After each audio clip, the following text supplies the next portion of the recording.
यहाँ हेर्नु होला है साथीहरू सबै यस्तो बारी पालै पाल पारेको रहेछ होइन।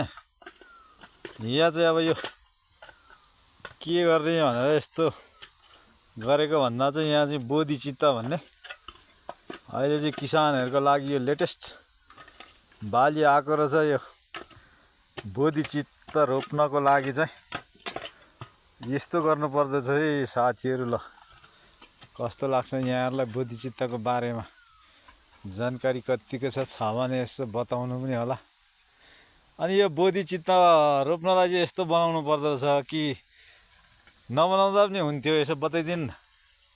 यो बनाउँदा खाल्टो खनेर मल हालेर रोप्दा हाँगा राम्रो जान पाउँछ, माथि जरा बोट राम्रो आउँछ, राम्रो फल दिन्छ। ल ल धन्यवाद छ, धन्यवाद। ल यस्तै छ है साथीहरू, मन पऱ्यो भने यसो लाइक कमेन्ट हानिदिनु होला।